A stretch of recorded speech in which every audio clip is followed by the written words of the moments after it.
आपका स्वागत है। मैं हूं वारिश अजहर आपके साथ और आज हम बात करेंगे सूबा बोलेगा में बेलगाम गुंडे।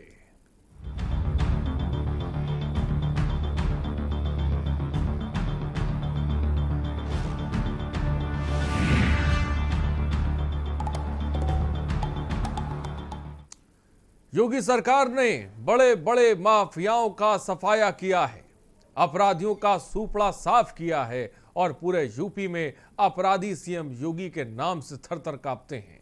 लेकिन अचानक से छुट भइये गुंडों का बोलबाला शुरू होता नजर आ रहा है। जिले में इन दिनों अपराधियों का ग्राफ कहीं ना कहीं बढ़ता जरूर नजर आ रहा है, जिसमें आए दिन लूट, हत्या, दबंगई के मामले हैं। इस पर पुलिस भी कहीं ना कहीं लगाम लगाने में फेल साबित हो रही है। पर ऐसा क्यों हो रहा है, इसका जवाब किसी के पास नहीं है।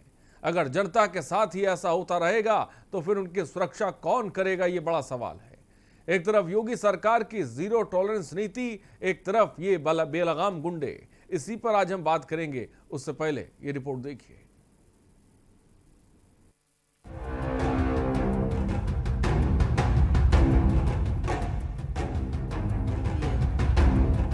कानपुर में दबंगों के हौसले बुलंद होते नजर आ रहे हैं। आए दिन कुछ न कुछ ऐसी वारदात हो रही हैं जिसने प्रशासन पर अब सवाल खड़े करने शुरू कर दिए हैं। मामला है कानपुर के बर्रा के जनता नगर चौकी क्षेत्र का, जहां कमिश्नरेट पुलिस में बेखौफ गुंडों की खुलेआम गुंडाई सामने आई है। मामूली बात पर युवक को लाठी डंडों से दबंगों ने पीट दिया और गुंडों ने बीच सड़क पर यह तांडव किया। पहले युवक की कार को ईंट और लाठियों से तोड़कर क्षतिग्रस्त किया और उसके बाद युवक की पिटाई भी की। देखिए, यहाँ पे एक मारपीट की घटना हुई है जिसका एक वीडियो भी हमें प्राप्त हुआ है। इस संबंध में जो चोटिल थे उनका मेडिकल करा लिया गया है और जो भी तहरीर होगी उसके आधार पर मुकदमा कायम करेंगे और सख्त से सख्त कार्रवाई इसमें की जाएगी। जिन लोगों ने हमला किया अभी तक क्या किसी गिरफ्तारी हो सकी? नहीं, इसमें प्रयास जारी हैं और जल्दी इनकी गिरफ्तारी होगी। दूसरा मामला भी कानपुर से ही है। किदवई नगर थाना क्षेत्र के बाला देवी मंदिर के पास का ये मामला है, जहां दबंगों की दबंगई सामने आई है। दबंगों ने महिला समेत पूरे परिवार को दौड़ा दौड़ा कर पीटा। एक मकान कब्जे को लेकर ये विवाद हुआ था, जिसके बाद मारपीट और दबंगई का वीडियो वायरल हुआ। शिकायत के बाद भी दबंगों पर कार्रवाई नहीं की गई। उल्टा पीड़िता के पति और बेटे को ही पुलिस ने थाने में बैठा लिया। अब एक मामला रायबरेली से है, जहां पर देर रात एक मामूली बात पर दो पक्ष आमने सामने आ गए और जमकर लाठी डंडे चले, जिनमें 4 गंभीर रूप से घायल भी हो गए। वहीं आनन फानन में चारों को नजदीकी सामुदायिक स्वास्थ्य केंद्र हरचंदपुर भेजा गया, जहां पर 3 की हालत को नाजुक देखते हुए जिला अस्पताल रेफर कर दिया गया। वहीं जिला अस्पताल में भर्ती 1 की हालत को नाजुक देखते हुए ट्रॉमा सेंटर लखनऊ रेफर कर दिया गया, जहां वो जिंदगी और मौत की जंग लड़ रहा है। वहीं परिजनों की माने तो कुछ जानवरों की घास लेने के विवाद में गांव के ही 4 लोगों ने लाठी डंडे और कुल्हाड़ी से उनके घर पर हमला कर दिया, जिससे एक ही परिवार के 4 लोग घायल हो गए। मारा है कुल्हाड़ियों से। किसने? सर्वेश और सरवन, उनका नाम अवतार और उनकी औरत। किस लिए, क्या हुआ था? थोड़ा पूछ के विषय में। कितने लोग घायल हैं? 4 लोग। कौन कौन है? हम महावीर है, लवकुश, अंकुश और एक खान। आप ही के परिवार के 4 लोग घायल हैं? हाँ, एक ही परिवार के 2 लड़का है और हम मियाँ जी यहाँ। तो पुलिस के पास गए थे आप लोग? पुलिस हाँ गई थी 112 नंबर। कोई गिरफ्तारी हुई? हाँ, गिरफ्तारी तो पता लगता है मुझे अभी कोई। लखनऊ कौन रेफर हुआ है? लखनऊ लवकुश गया। कौन है वो आपका? लड़का है मेरा, बहुत सीरियस है। कल शाम को हरचंदपुर थाने में डिघौरा नामक गांव में 2 पक्षों में आपस में कूड़े को हटाने को लेकर मारपीट हो गई, जिसमें एक पक्ष से 3 लोग गंभीर रूप से घायल हैं और उनको जिला अस्पताल में इलाज के लिए भेज दिया गया है। और पुलिस ने मौके से एक व्यक्ति को गिरफ्तार भी कर लिया है और इस संबंध में तहरीर प्राप्त करके आवश्यक विधिक कार्रवाई की जा रही है। योगी सरकार के राज्य में निसंदेह बड़े बड़े माफियाओं का आतंक कम हो गया है। कुछ का तो सफाया भी कर दिया गया है, लेकिन दूसरी ओर छोटे छोटे दबंग और गुंडे बेलगाम हो गए हैं। आखिर ये गुंडे हैं किसके और इतने बेखौफ कैसे हैं? बड़ा सवाल ये है कि इनको ढूंढकर इनका हाफ एनकाउंटर क्यों नहीं किया जा रहा। योगी सरकार की जीरो टॉलरेंस नीति कहां गई? आखिर कहां गई वो योजना जिसे खुद पुलिसकर्मियों ने लंगड़ा अभियान का नाम दिया था? स्पेशल डेस्क के न्यूज इंडिया।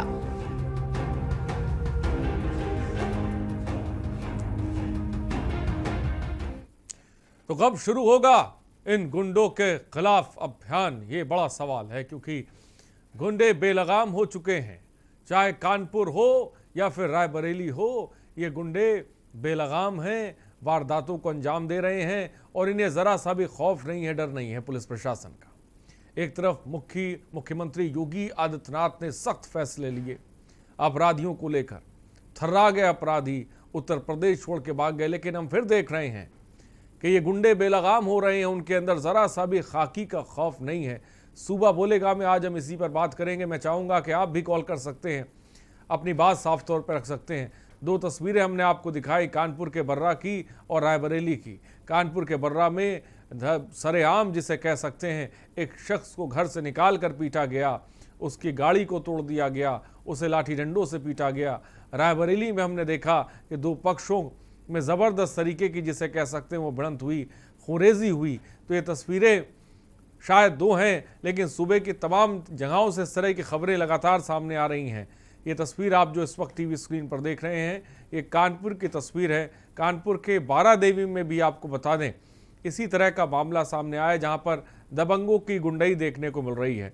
तो यूपी में अपराध का ग्राफ बढ़ रहा है और इसका जिम्मेदार कौन है, ये बड़ा सवाल है। लगातार हम देखते हैं कि आपराधिक घटनाएं बढ़ती जा रही हैं। हमारे साथ दो संवाददाता जुड़ रहे हैं रायबरेली से और कानपुर से। मधुर मोहन दुबे हमारे संवाददाता कानपुर से इस वक्त हमारे साथ हैं और मनीष अवस्थी हमारे संवाददाता रायबरेली से इस वक्त हमारे साथ है रायबरेली की तस्वीर बताने के लिए। सबसे पहले सीधे मधुर के पास चलते हैं। मधुर, दो तस्वीरें हमने कानपुर की दिखाई, आखिर क्या वजह है? मधुर, क्या लगता है क्या वजह है कि ये गुंडे बेलगाम हो गए हैं, इन पर लगाम नहीं लगाई जा सकती? क्या जानकारी इस बीच आपके पास? जी बिल्कुल, हम यदि कानपुर की बात करें, कानपुर में जो गुंडे हैं, बदमाश हैं, वो वाकई बेलगाम हो चुके हैं। पुलिस को खुली चुनौती दे रहे हैं वो, और खुलेआम गुंडाई कर रहे हैं। शायद थाने के परिसर के बगल की बात करें या थाने से कुछ दूरी बात करें, आपने तस्वीरें देखी भी होंगी किस प्रकार से गुंडे एक व्यक्ति को घर से निकाल के बुरी तरीके मार रहे हैं। उसको तो छोड़िए, उसकी गाड़ी को किस तरीके से तोड़ रहे हैं, उससे समझ में कि कितने आक्रोश में गुंडे थे कि किसी की भी जान ले सकते हैं। ऐसे कतलाना हमले जो हो रहे हैं, उसके बाद भी पुलिस इन नॉर्मल धाराओं में चालान करके उनको जेल भेज रही है। 307 के मामले में 352, 392, 452 जैसी धाराओं में करके विवेचना में 151 करके उनको छोड़ देती है। मुख्यमंत्री योगी आदित्यनाथ का साफ कहना है कि गुंडे जो भी हों उनको दरकिनार किया जाए, लेकिन उसके बाद भी कानपुर पुलिस का रवैया सिर्फ खाना पूर्ति वाला है। हम यदि कमदेश पुलिस की बात करें, कानपुर में जब से ये कमिश्नर पुलिस आई हुई है, उससे पहले की बात करें तो गुंडे में बहुत लगाम लगी थी। लेकिन जब योगी आदित्यनाथ जी का साफ कहना था कि कानपुर में जब से कमिश्नर पुलिस आई, अब गुंडे बेलगाम हो गए। लेकिन देखा जाए तो गुंडे वाकई इतने बेलगाम हो गए हैं कि उससे खाना पूर्ति पुलिस के लिए। और मैं चाहूंगा इस खबर के बारे में थोड़ा सा बताएं, जिसमें हम देख रहे हैं, आपने जो तस्वीरें भेजी हैं, एक शख्स को घर से निकाल कर पीटा जा रहा है, गाड़ियों को तोड़ रहे हैं, ये सब कुछ खुलेआम हो रहा है, सबके सामने हो रहा है। आखिर ये क्या मामला है, इसके बारे में सबसे पहले तो थोड़ा बताएं। हम बताते हैं कि पहला जो आप वीडियो देख रहे थे जिसमें बर्रा की बात कर रहे हैं, जंतर में चौकी क्षेत्र की बात करें, इसमें एक आशीष जी हैं, वो अपने घर में खड़े थे और घर के ही बगल में कुछ दबंग युवक रहते हैं जो कि अपराधी प्रवृत्ति के व्यक्ति हैं। उन्होंने गांजे काम करते हैं, शराब पी रहे थे। उसको लेकर उन्होंने जब मना किया कि यहाँ पे घर की महिलाएं निकलती हैं, क्षेत्र की महिलाएं निकलती हैं, आप लोग यहाँ नशेबाजी करते हैं। सिर्फ नशेबाजी का विरोध करने पे आप खुद देख सकते हैं किस तरीके से उनके ऊपर जानलेवा हमला किया गया, कतलाना हमला किया गया और कितनी बुरी तरीके उनको मारा गया, उनकी गाड़ी चित्रित की गई।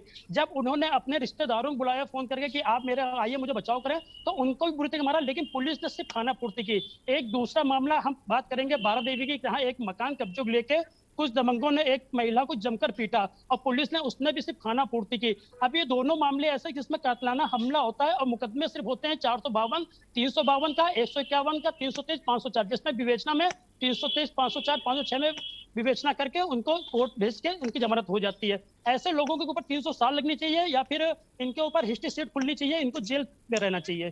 जी, बड़ी बात मधुर आपने साफ तौर पे कही। हमारे साथ रायबरेली से मनीष अवस्थी इस वक्त हमारे साथ जुड़ गए हैं। मनीष, आपके पास क्या जानकारी? रायबरेली में भी हमने देखा इसी तरह की तस्वीर देखने को मिल रही है। आखिर क्या हो गया है रायबरेली की पुलिस को? क्या अपराधियों में जरा सा भी खौफ नहीं है रायबरेली में? बिल्कुल, मैं बता दूं, जिस तरह से रायबरेली में अपराधियों पर लगाम लगाने के लिए जो है यहाँ का प्रशासन चारों तरफ से नकेल कस रही है, लेकिन अपराधी है कि रुकने का नाम नहीं ले रहे हैं। ऐसे कई मामले अभी कुछ दिन पहले ही यहाँ पर एक देवर भाभी ने अपनी सगी भाभी को जो है क्या कहते हैं गिरा गिरा के मारा था, जिसका वीडियो भी सोशल मीडिया पर वायरल हुआ था। अभी हाल ही की बात करें तो जिस तरह से दबंगों के हौसले बुलंद देखे जा रहे हैं, उसमें कहीं ना कहीं पुलिस की भूमिका भी नजर सामने आ रही है। अगर पुलिस इन पे टाइम रहते अगर इन पे कार्रवाई करती या इनको जेल भेजने का काम करती तो शायद इनके हौसले इतने बुलंद नहीं होते। फिलहाल मैं जो ताजा मामला आज क्या है वो बता दूं कि देर रात हरचंदपुर थाना क्षेत्र के पूरे छोटा पूरे गांव में एक जो है विवाद हुआ, जो एक चारा यानी कि जानवरों के घास को लेकर के विवाद हुआ। लेकिन दबंगों के इतने हौसले बुलंद हुए कि एक ही परिवार के 4 लोगों पर ताबड़तोड़ लाठी डंडों और कुल्हाड़ी से वार प्रहार शुरू कर दिया, जिससे वहां लगभग 4 लोग घायल हो गए हैं, जिनको वहां आनंद-फानंद डायल 112 को सूचना दी गई। मौके पर पहुंची डायल 112 ने वहीं जो घायल युवक थे उनको आनंद-फानंद नजदीकी सामुदायिक स्वास्थ्य पहुंचाया। लेकिन फिलहाल वहां पे जो है 3 लोगों की हालत को गंभीर देखते हुए जिला अस्पताल भेजा गया। फिलहाल जो है वहां पे 1 लोगों की हालत को चिंताजनक देखते हुए वहां के डॉक्टरों ने ट्रॉमा सेंटर लखनऊ भेज दिया है, और जहां देखा जाए तो उसकी हालत जो है काफी चिंताजनक बनी हुई है और वो जिंदगी और मौत से जंग भी लड़ रहा है। लेकिन जिस तरह से जहां दबंगों के हौसले बुलंद होते जा रहे हैं, इससे पुलिस प्रशासन को चाहिए कि कायदे से नकेल कसे और इन पे जो कार्रवाई बनती है वो कार्रवाई भी करे। लेकिन ये बड़ा सवाल बन रहा है कि आए दिन जिस तरह से घटनाएं रायबरेली में हो रही है उस पर पुलिस लगाम लगाने में कहीं ना कहीं फेल जरूर नजर आ रही है। मनीष, क्या इस मामले में किसी की गिरफ्तारी अभी तक पुलिस कर पाई है?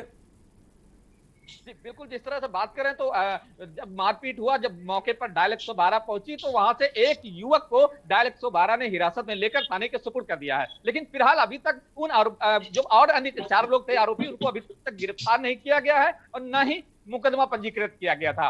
फिलहाल ये देर रात का मामला है। अगर बात करें तो पुलिस को तुरंत एक्शन लेना चाहिए था, लेकिन अभी भी इतना टाइम बीत जाने के बाद अभी भी आरोपी गिरफ्तार में नहीं आए हैं। वहीं अगर अपर पुलिस अधीक्षक की बात करें तो अपर पुलिस अधीक्षक ने साफ तौर पर कहा है कि इसकी जो है तहरीर मिलने के आधार पर जो कार्रवाई बनती है वो कार्रवाई सख्त से सख्त कार्रवाई करवाई जाएगी। लेकिन बड़ा सवाल यह है कि अगर देर रात का मामला था तो पुलिस को घटना की जब जानकारी मिली थी, सूचना मिली थी, तो उसको घटनास्थल पर पहुंचना चाहिए था और पूरी जानकारी जुटानी चाहिए थी। लेकिन वही पीड़ित परिवार का आरोप है कि मौके पर ना ही पुलिस प्रशासन का आदमी पहुंचा है, डायल 112 से पहुंची है और वही 112 एक युवक को जो सुनने में आया कि एक युवक को थाने के सुपुर्द किया गया है। लेकिन अभी तक मुकदमा पंजीकृत किया गया या अन्य लोग गिरफ्तार किए गए नहीं किए गए, इसका अभी कोई भी खुलासा पुलिस ने नहीं किया है। जी, तो रायबरेली और कानपुर की 2 तस्वीर हमारे संवाददाता बता रहे हैं। हमारे साथ पूर्व IPS सूर्य कुमार शुक्ला जी जुड़ गए हैं। सूर्य कुमार शुक्ला जी, के न्यूज पर बहुत बहुत स्वागत है सर आपका। सूर्य कुमार शुक्ला जी, 2 तस्वीरें हमारे पास आई। लगातार आप भी बेबाकी से एडमिनिस्ट्रेशन को लेकर अपने तमाम सवालों के जवाब देते रहते हैं और आज फिर आप हमारे साथ जुड़े हुए हैं। 2 तस्वीरें थाने कोतवाली से चंद कदम की दूरी पर, जिसे कह सकते हैं कानपुर में वारदात को अंजाम दिया गया। मनीष अवस्थी रायबरेली में हमारे साथ है, वहां पर भी जिसे कह सकते हैं खुलेआम वारदात को अंजाम दिया गया है।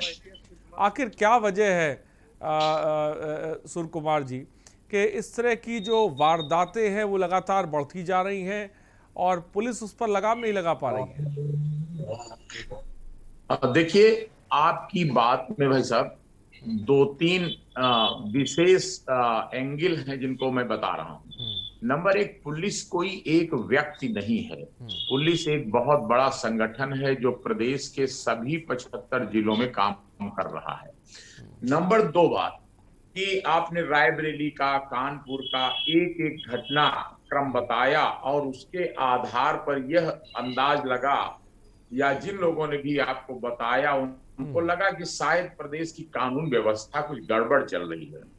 तो इसके बारे में मैं निवेदन करूंगा कि उन लोगों से जो इस प्रकार की सपाट बयानी कहते हैं इसको, कि 1-2 घटनाओं को ले लिया जाए और उसके आधार पर ये सपाट बयानी कर दी जाए कि सब जगह कानून व्यवस्था गड़बड़ है।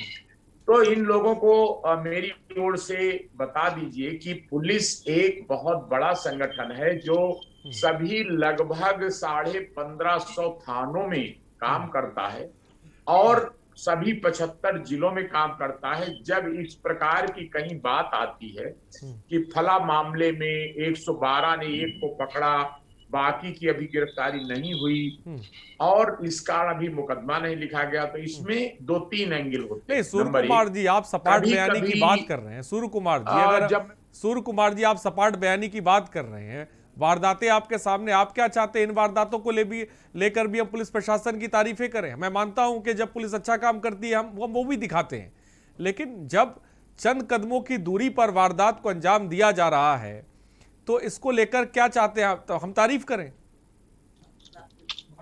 जी क्या कह रहे हैं बताइए। सूर्य कुमार जी जब पुलिस अच्छा काम करती है वो भी दिखाते हैं, लेकिन हम जो देख रहे हैं कि चंद कदम की दूरी पर थाने से वारदात को अपराधी अंजाम दे रहे हैं। कम जो जिस तरह की धाराएं लगानी चाहिए वो पुलिस लगा नहीं रही है। रायबरेली में हम देख रहे हैं अभी तक अपराधी गिरफ्तार नहीं कर पाई है पुलिस। तो क्या आप चाहते हैं हम तारीफ करें? नहीं, मैं आपसे ये उम्मीद करता हूं कि जब कोई स्टेटमेंट निष्कर्ष दीजिए तो उसमें ये मान के चलिए कि 75 जिले हैं, 1550 थाने हैं। तो अगर 2 थानों में कोई गलती गड़बड़ी हुई तो ये उन कर्मचारियों की कभी कभी लापरवाही और कभी कभी बदनीयती भी रहती है। और शासन का और पुलिस विभाग का यह निर्देश बहुत साफ है कि माफिया, बदमाश, बड़े बड़े अपराधी जब उनको नहीं, पुलिस विभाग और शासन उनको नहीं छोड़ रहा, कोई रियायत नहीं कर रहा, तो ये टुटपुंजियों को क्या रियायत देगा? ये निष्कर्ष नहीं सूर्य कुमार जी, मैं एक बार सुनवा भी देता हूं। हमारे संवाददाता भी हमारे साथ ग्राउंड रिपोर्ट से जुड़े हुए हैं।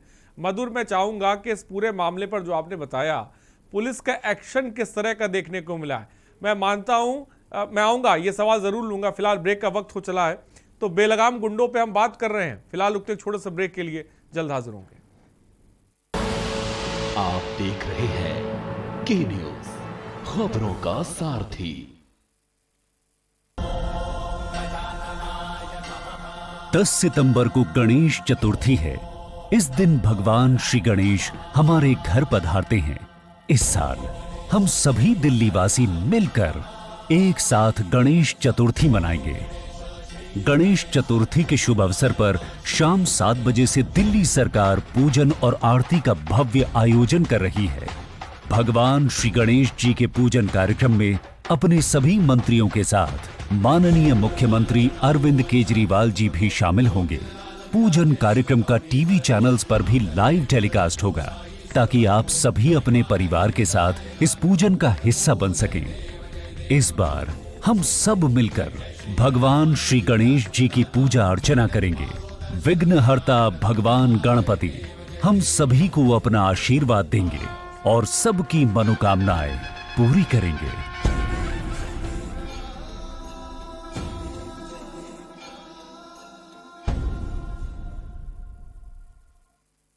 जुबान के लिए उड़ चला गैरों की ज़मीं पर, खुशबू अपने पन की ढूंढता। दूर कितना भी जा, इस जुबान से दूर ना जा पाओगे। विमल, बोलो जुबान केसरी। आप देख रहे हैं के न्यूज, खबरों का सारथी।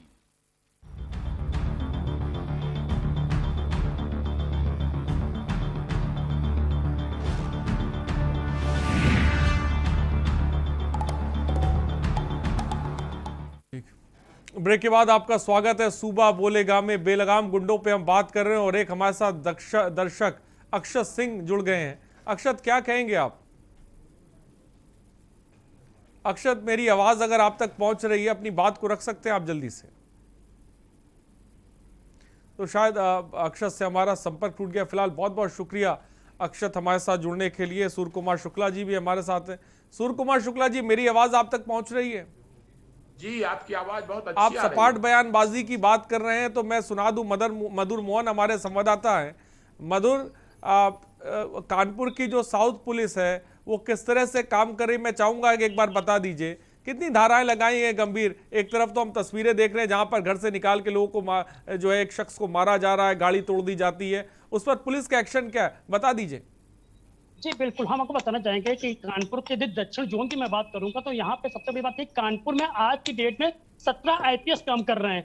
17 आईपीएस काम कर रहे हैं, कितने एसीपी काम कर रहे हैं, साफ बोला गया था कोई भी गुंडे जो लगाम होंगे उनको दरकिनार कर दिया जाएगा।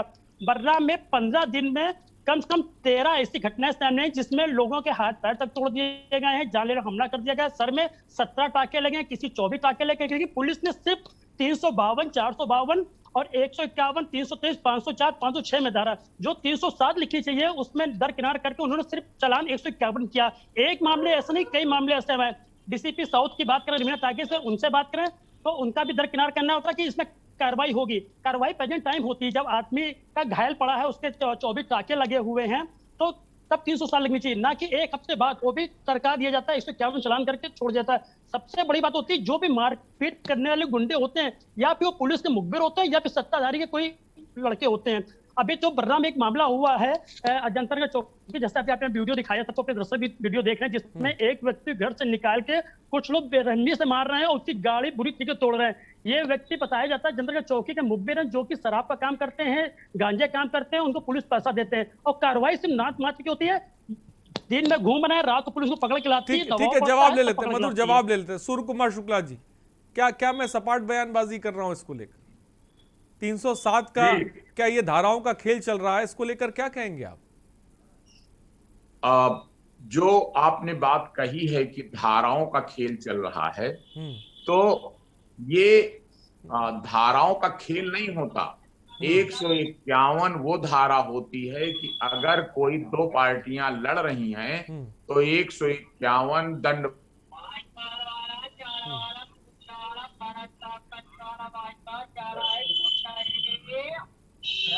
सूर्य कुमार शुक्ला जी, मेरी आवाज सुन पा रहे हैं? भाई किसी का सर फाड़ दिया जाए, 15 टाके लग जाए तो कौन सी धारा लगनी चाहिए सर? और उसके आधार पर उनके आदेश पर अग्रिम कार्रवाई होती है। और ये कोई ये नहीं है कि धारा इसमें कोई अनुचित हो गई कि 151 लगा दी गई, बल्कि मुझे तो याद है कि कई अधिकारी 151 सीआरपीसी को ज्यादा प्रभावी समझते हैं कि अगर पुलिस को खबर मिल गई और पुलिस पहुंच गई तो पकड़ के 151 में बंद करके नहीं सूर्य कुमार जी, अगर इसी जगह को रसूखदार आदमी हो या किसी डाउन कराते हैं। और लेकिन अगर आपको कहीं ऐसा लगा है कि पुलिस की कोई कार्यवाही में ढिलाई है, कोई पुलिस की कार्यवाही में गड़बड़ी हो रही है, तो तुरंत आप तो खुद समाज के सक्रिय जागरूक कार्यकर्ता हैं, पत्रकार हैं, समाज के आगे मसाल लेकर चलने वाले मार्गदर्शक हैं, तो तुरंत वहां के एसीपी और डीसीपी किस बात के लिए बैठे हैं? आप मेरे संज्ञान में मामला आया है, मैं अभी कानपुर साउथ के एसीपी डीसीपी को फोन मिला के देखिए कहता हूं कि ये इन मामलों में पब्लिक को, प्रेस को इस तरह लग रहा है, ये नहीं लगना चाहिए, ये इसको तुरंत ठीक कराओ, इन पर कड़ी कार्रवाई कराओ। और अंत में समाज के लिए शांति आवश्यक है और जनता में भरोसा कि हाँ हमारा इंतजाम करता हमारी मदद करेगा। तो अगर कहीं लग रहा हो कि कोई पुलिस बदमाशों से मिल गई तो वो विभाग नहीं मिलता, मैं ये कह रहा हूं वो कर्मचारियों की गलती गड़बड़ी होती है। और आप जानते हैं पुलिस में बहुत दंड दिया जाता है, इसीलिए आपने इतना लाइन हाजिर, इतना निलंबन कहीं नहीं सुना होगा, किसी विभाग में नहीं होता जितना पुलिस में होता है। तो आप भरोसा रखिए विभाग पर, भरोसा रखिए शासन पर, और हम अभी बात करके इसको ठीक कराते हैं। और आपसे भी निवेदन करते हैं कि लोकल कानपुर से आप हैं तो कानपुर के अधिकारी या रायबरेली के अधिकारियों के संज्ञान में लाकर समाज का ये भी दायित्व तो थोड़ा सा निर्वाह कर दीजिए कि जो अगर कोई गड़बड़ी कर रहा हो, गलती कर रहा हो पुलिस वाला, तो उसको ठीक भी तो हम ही लोगों को कराना है, पुलिस अपनी ही तो है। आप ही सबके पैसे से तो इनको तनख्वाहें बट रही हैं, टैक्स से जो पैसा इकट्ठा होता है। तो मैं आपको धन्यवाद देता हूं कि आपने एक समस्या उठाई, उसको हमें तो एक एक चीज को अटेंड करना चाहिए, आपको भी हमें भी। तो मैं भी मदद करूंगा और आप भी करिए और इसको ठीक कराया जाएगा कि पब्लिक को पुलिस पर भरोसा पैदा हो पड़े। ठीक है, बड़ी बात सूर्य कुमार शुक्ला जी ने कही और आश्वस्त भी किया।